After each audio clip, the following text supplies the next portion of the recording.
22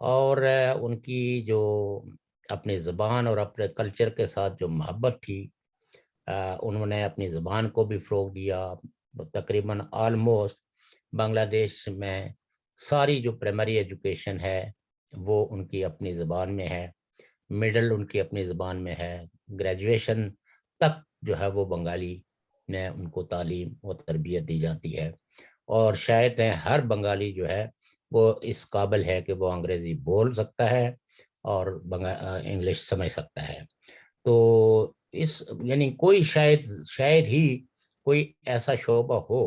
جس میں بنگلہ دیش نے آزادی کے بعد ترقی نہ کی ہو، اور پولیٹیکل سٹیبلٹی بھی ان کی ایکسیلنٹ ہے. ایک شعبہ میں بتا سکتا ہوں آپ کو جی کہ جب یعنی بنگلہ دیش ایسٹ پاکستان، مشرقی پاکستان سے بنگلہ دیش بنا، تو جی اس وقت وہاں پر جو سینئر آرمی کے آفیسر تھے وہ پاکستانی ٹرینڈ تھے، تو جی انہوں نے ٹیک اوور کرتے رہے.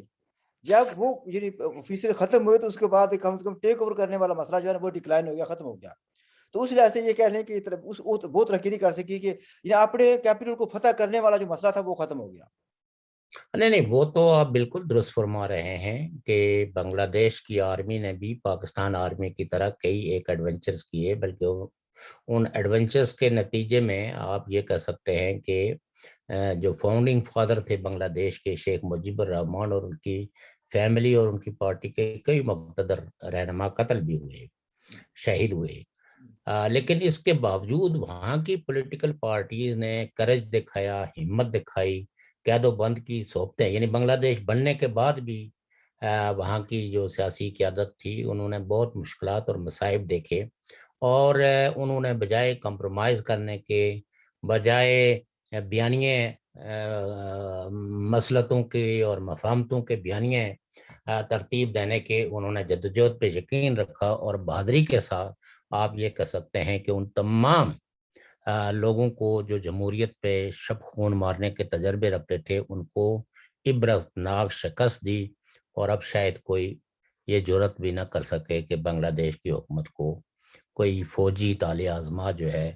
اس کو ٹاپل کر سکے. دوسرے لفظوں میں جو جمہوریت ہے اس کا بول بالا ہوا، ٹھیک ہے، کمزور ہو سکتی ہے لیکن کم از کم وہ بات ختم ہوگی کہ ایک پیج بار ہیں، یہ بات ختم ہوگی کہ وہ پیچھے سے کوئی ڈکٹیٹ کرے گا، وہ بات نہیں رہے گی. اب آپ دیکھیے نا کہ یہاں حکومتیں، سویلین حکومتیں اس بات پہ بہت اتراتی ہیں، بہت فخریہ کہتی ہیں کہ we are on the same page, جبکہ یعنی فوج دوسرے لفظوں میں اس بات پر فخر کرتی ہے کہ ہم آرمی کی گود میں بیٹھے ہوئے ہیں، ٹھیک ہے. جبکہ کانسٹیٹیوشنلی آرمی جو ہے وہ ایک سب آرڈینیٹ ادارہ ہے جو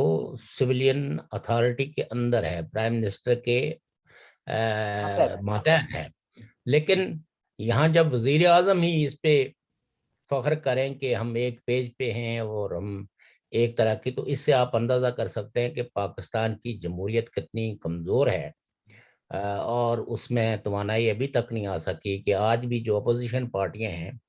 آپ یہ دیکھیں کہ وہ کس طریقے سے بیانیوں میں بٹی ہوئی ہے، اور ہر پارٹی یہ کوشش کرتی ہے کہ اسٹیبلشمنٹ کا ہاتھ جو ہے وہ اس کے سر پہ ہو، اس کی آشیرواد حاصل ہو، تبھی جا کے تو ہم اقتدار کی منزل پہ پہنچ سکتے ہیں. بلکہ ایک دوسرے کو یا اپنی پارٹیوں کے اندر بھی ایک دوسرے کو تانا زدی کرتے ہیں کہ جن لوگوں نے بھی اسٹیبلشمنٹ کے خلاف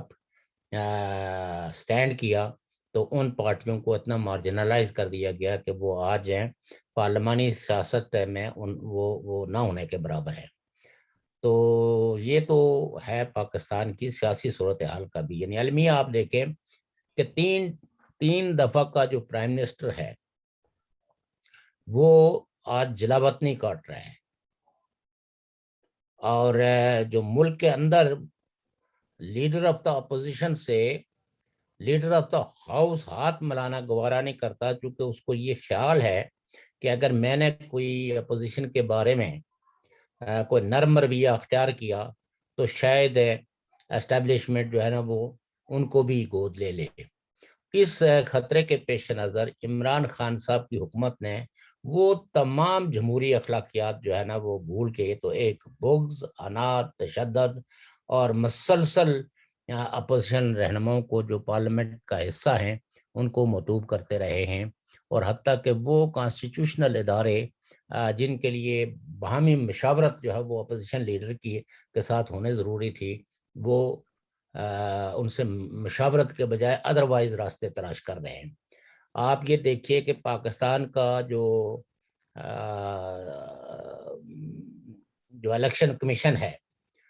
جس طرح کی وہ تھوڑی بہت اس نے انڈیپینڈنس دکھانے کی کوشش کی، تو حکمرانوں کی گولہ باری کا جس طرح وہ شکار ہے، اسی سے آپ اندازہ کر سکتے ہیں کہ پاکستان میں یہ ایک طرح کی ایک کنٹری کے اندر لا لیسنس کا اظہار ہے کہ کوئی شہری لوگ کہتے ہیں کہ فیشسٹ گورنمنٹ ہے، وہ کہتے ہیں کہ ہائیبریڈ گورنمنٹ ہے۔ اچھا ایک بات مجھے یہ بتائیں، آپ نے دیکھا شبر زیدی جو تھے ان کا آج انٹرویو دیکھا ویڈیو آپ نے اس میں کہا کہ پاکستان جو ہے نا معاشی طور پر بینک کرپٹ ہو چکا ہے، صرف اعلان کرنا باقی ہے، یہ دیکھا نا آپ نے؟ اسی کی تعریف کیا کرتے تھے عمران خان صاحب پہلے۔ جی، اور یہ بھی عمران خان صاحب کی بہت تعریف کرتے تھے، بلکہ یہ تعریف میں یہ سارے ہی لوگ اتنے رتب اللسان تھے، اور بعد میں شروع میں تو یہ حکومتوں کا بھی حصہ رہے ہیں۔ چونکہ باقی ماہرین معیشت تو یہی کہہ رہے تھے، لیکن جو پرو گورنمنٹ لائک شبر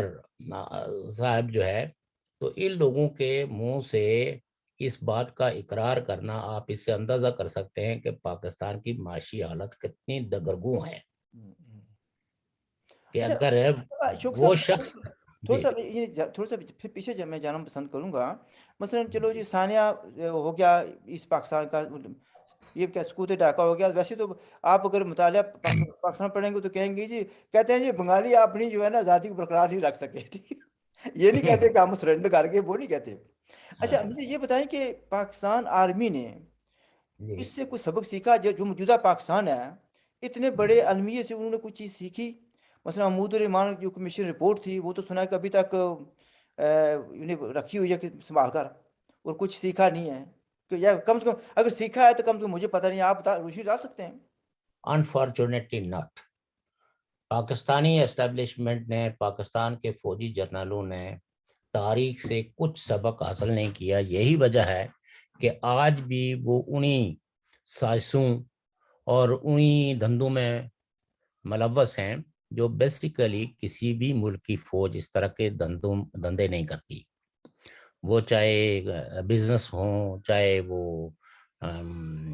ریل اسٹیٹ ہو، مطلب غرض کے ہر فیلڈ کے اندر۔ اور پھر پاکستان کے سارے ہی سویلین اداروں کی سربراہی جو ہے وہ ریٹائرڈ جنرلوں کے پاس ہے،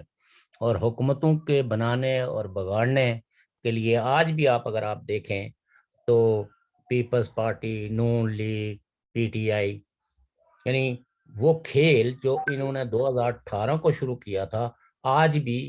کوئی پالیسی میں فرق نظر نہیں آ رہا ہے، اور کوششیں یہ ہو رہی ہیں کہ کوئی اس طرح کی وہ الائنسز کریٹ کیے جائیں کہ ایک ہنگ پارلیمنٹ آئے، اور پھر ہم کنگ میکر کے طور پہ بیٹھ کے تو پورٹ فولیوز لوگوں کے تقسیم کرتے رہیں، کوئی پارٹی بھی جو ہے وہ اپنے تہیں جو ہے وہ اکثریت نہ لے جائے، چونکہ اچھا عمومی طور پر یہ سمجھا جاتا ہے کہ نون لیگ نے اس عرصے میں کافی پاپولرٹی لی ہے، تو پنجاب میں اس پاپولرٹی کو کم کرنے کے لیے بھی حال ہی میں آپ نے لاہور کے الیکشنز دیکھے ہوں گے کہ اس میں تمام پارٹیوں کو آپ کہہ سکتے ہیں کہ بٹھا دیا گیا، اور پیپلز پارٹی اور نون لیگ کا مقابلہ کروایا گیا، جس میں اگرچہ نون لیگ جیت گئی، لیکن پیپلز پارٹی جس نے جنرل الیکشن میں 5,000 ووٹ لیے تھے تو وہ 30,000 سے اوپر ووٹ لینے میں کامیاب ہوئی۔ لیکن آج خانے وال کے جو الیکشنز ہیں، آپ یہ دیکھیے کہ اس میں تقریباً ساری قابل ذکر پارٹیوں نے، اس میں تحریک لبیک پاکستان نے بھی الیکشن میں حصہ لیا، تو نون لیگ تو آلموسٹ جیت ہی گئی ہے، چونکہ 160 سے زائد پولنگ اسٹیشنوں کے رزلٹ میں نے سنے ہیں،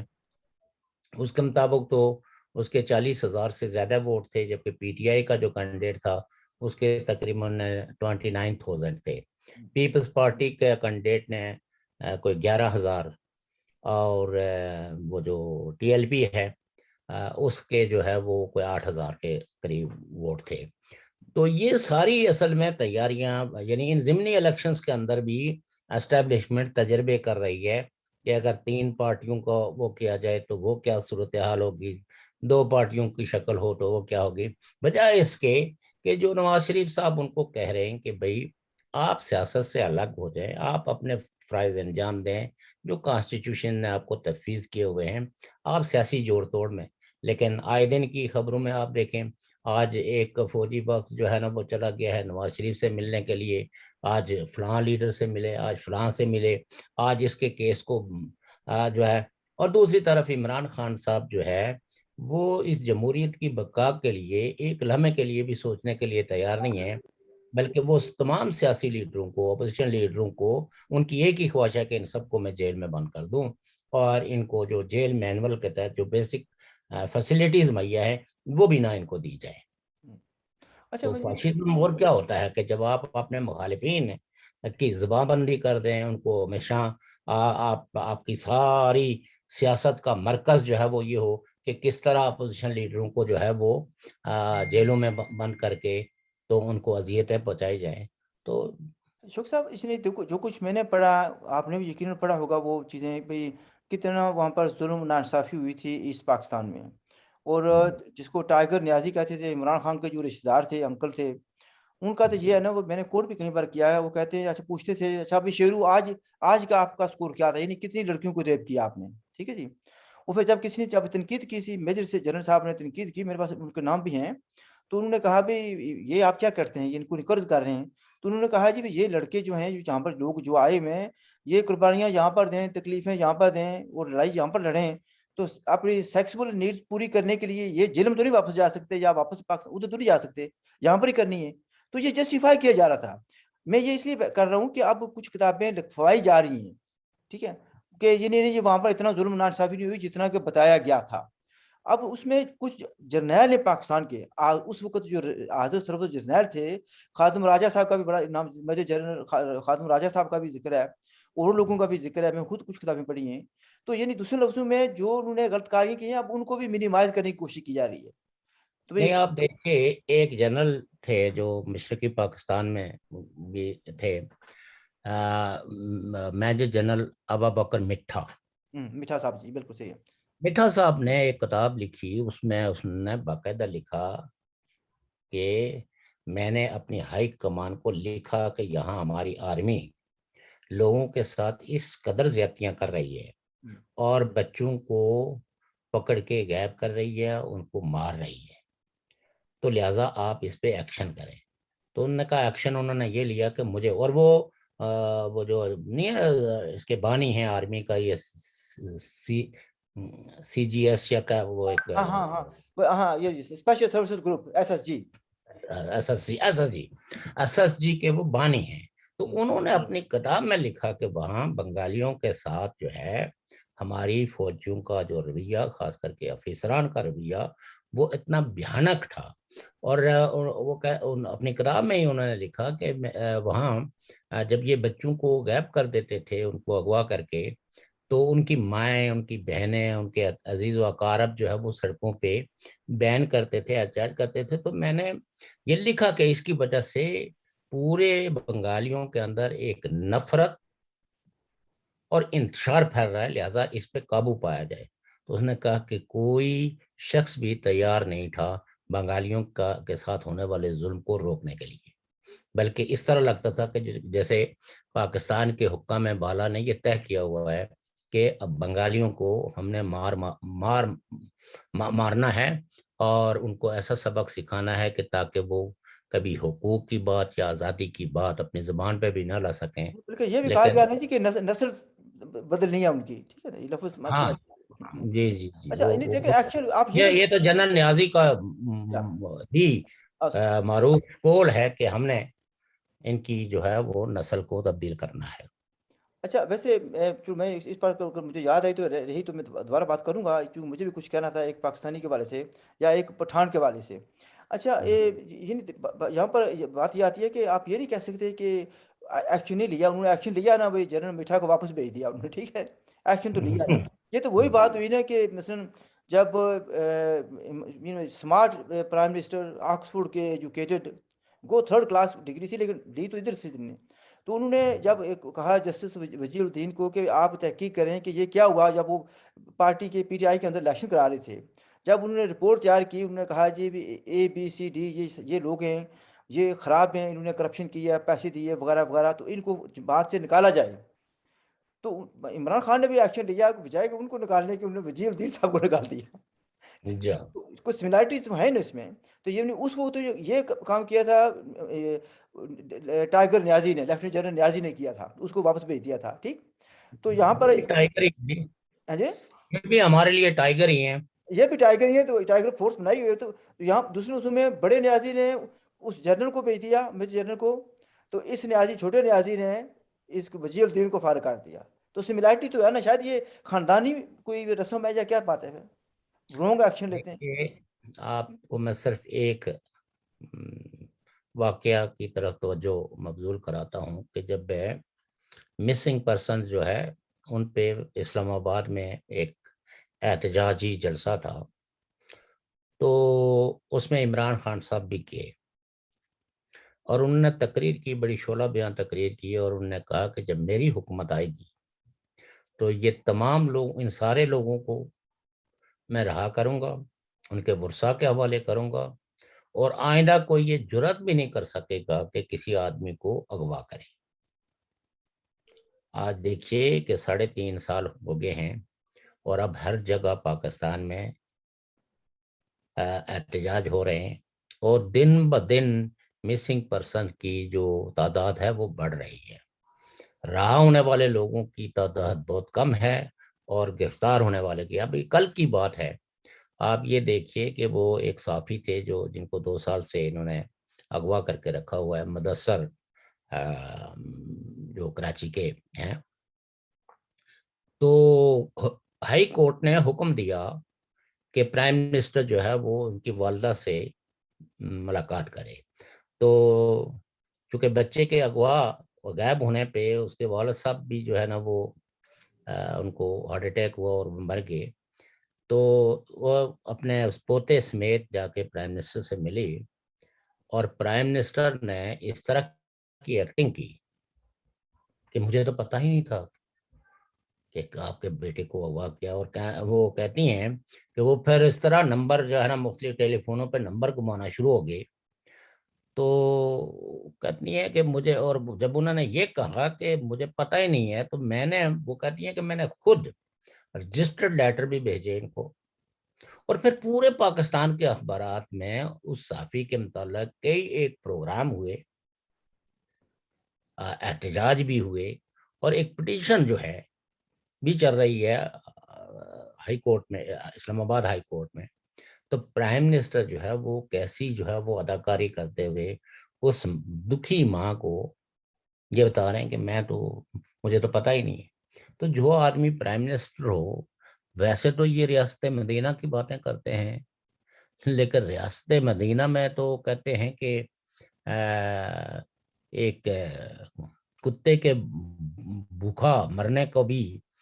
وقت کا جو خلیفہ تھا وہ اپنی ذمہ داری سمجھتا تھا۔ تو انہوں نے اس مدینہ کی ریاست سے کیا سبق سیکھا، کیا تعلیم لی؟ یہ تو بدنام کر رہے ہیں جی، ریاست مدینہ کو بدنام کر رہے ہیں۔ اچھا یہ شوق صاحب ایک بات اور میں پوچھنا چاہتا ہوں، 2 چیزیں یہاں پر ہیں۔ جی ایک میں چاہوں گا کہ یہ جو واقعہ ہوا تھا پشاور میں، بچوں کو شہید کیا گیا، ویسے تو والدین کہتے ہیں کہ ہم نے بچے شہید کرانے کے لیے نہیں بھیجے تھے، تعلیم کے لیے بھیجے تھے، آپ کی حفاظت میں تھے۔ اس پر کوئی پیش رفت ہوئی ہے؟ کس نے کیا تھا؟ آج کل تو کئی باتیں آ رہی ہیں کہ جن کا کام تھا بچوں کو بچانا انہوں نے خود ہی کیا تھا۔ ایک ریزن یہ بھی تھی کہ عمران خان کا جو دھرنا اس کو باعث طریقے سے ختم کرنا تھا کیونکہ فیلئر ہو گئی تھی۔ دوسرا کہ یہ بھی ایک ریزن دیا جا رہا ہے کہ مور پاور چاہیے تھی اسٹیبلشمنٹ کو، ایکشن جو ہے نا نیشنل ایکشن پلان جو ہے نا اس کو انہوں نے لینا تھا، اور کہتے ہیں کہ یہ سزا بھی دینی۔ تیسری بات یہ کہہ رہے ہیں کہ لوگ بھئی یعنی نواز شریف نے کوئی ہمت کی تھی کہ ایک فوجی کو سزا دی جائے، اس کے خلاف آرٹیکل 6 کیا جائے، تو انہوں نے کہا کہ اچھا آپ لوگوں کی یہ ہمت ہے ایسی کی تیسی، پھر انہوں نے وہ فوجی عدالتیں قائم ہو گئیں،